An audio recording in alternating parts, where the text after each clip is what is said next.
Today we're going to read Charlie and the Chocolate Factory by Roald Dahl. Chapter 1. Here Comes Charlie. These two very old people are the father and mother of Mr. Bucket. Their names are Grandpa Joe and Grandma Josephine. And these two very old people are the father and mother of Mrs. Bucket. Their names are Grandpa George and Grandma Georgina. This is Mr. Bucket. This is Mrs. Bucket. Mr. and Mrs. Bucket have a small boy whose name is Charlie Bucket. This is Charlie. How do you do? And how do you do? And how do you do? Again. He is pleased to meet you. The whole of this family, the 6 grown-ups, count them, and little Charlie Bucket lived together in a small wooden house on the edge of a great town. The house wasn't nearly large enough for so many people, and life was extremely uncomfortable for them all. There were only 2 rooms in the place altogether, and there was only 1 bed. The bed was given to the 4 old grandparents because they were so old and tired. They were so tired they never got out of it. Grandpa Joe and Grandma Josephine on this side, Grandpa George and Grandma Georgina on this side. Mr. and Mrs. Bucket and little Charlie Bucket slept in the other room upon mattresses on the floor. In the summertime, this wasn't too bad, but in the winter, freezing cold drafts blew across the floor all night long, and it was awful. There wasn't any question of them being able to buy a better house, or even 1 more bed to sleep in. They were far too poor for that. Mr. Bucket was the only person in the family with a job. He worked in a toothpaste factory, where he sat all day long at a bench and screwed the little caps onto the tops of the tubes of a toothpaste after the tubes had been filled. But a toothpaste cap screwer is never paid very much money, and poor Mr. Bucket, however hard he worked and however fast he screwed on the caps, was never able to make enough money to buy 1/2 of the things that so large family needed. There wasn't even enough money to buy proper food for them all. The only meals that they could afford were bread and margarine for breakfast, boiled potatoes and cabbage for lunch, and cabbage soup for supper. Sundays were a bit better. They all looked forward to Sundays because then, although they had exactly the same, everyone was allowed to have a second helping. The Buckets, of course, didn't starve, but every one of them, the 2 grandfathers, the 2 grandmothers, Charlie's father, Charlie's mother, and especially little Charlie himself, went about from morning till night with a horrible empty feeling in their tummies. Charlie felt it worst of all, and although his father and mother often went without their own share of lunch or supper so that they could give it to him, it wasn't nearly enough for a growing boy.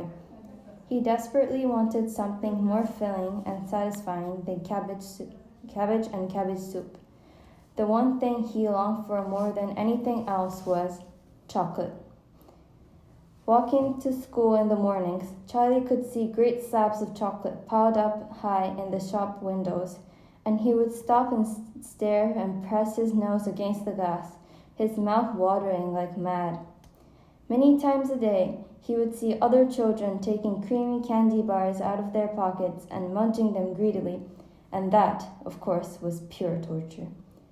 Only once a year on his birthday did Charlie Bucket ever get to taste a bit of chocolate.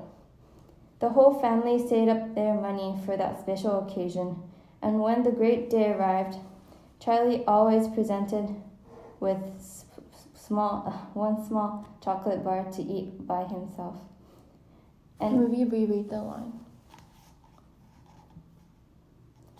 The whole family saved up their money for that special occasion, and when the great day arrived, Charlie was always presented with one small chocolate bar to eat all by himself.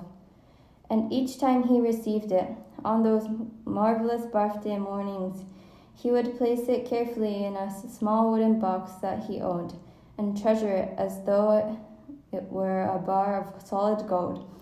And for the next few days, he would allow himself only to look at it, but never to touch it. Then at last, when he could stand it no longer, he would peel back of the tiny bit of the paper wrapping at one corner to expose a tiny bit of chocolate. And then he would take a tiny nibble, just enough to allow the sweet taste to spread out slowly over his tongue. The next day, he would take another tiny nibble, and so on and so on. And in this way, Charlie would make his 10-cent bar of birthday chocolate last for him more than a month.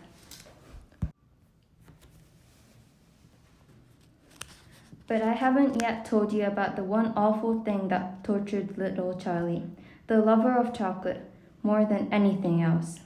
This thing for him was far, far worse than seeing slabs of chocolate in the shop windows or watching other children munching creamy candy bars right in front of him. It was the most terrible, torturing thing you could imagine, and it was this.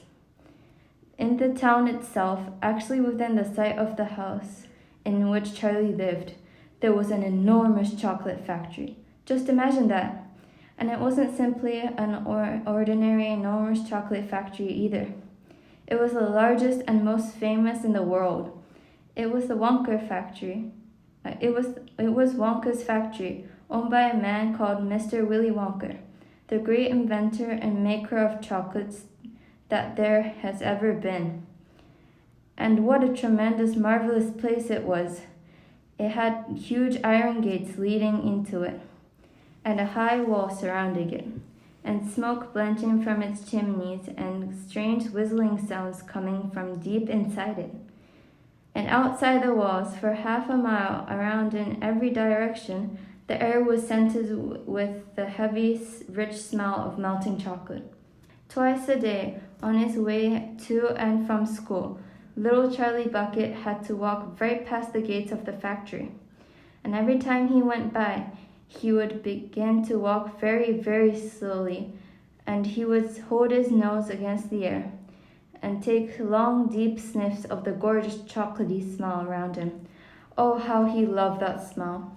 And oh, how he wished he could go inside the factory and see what it was like.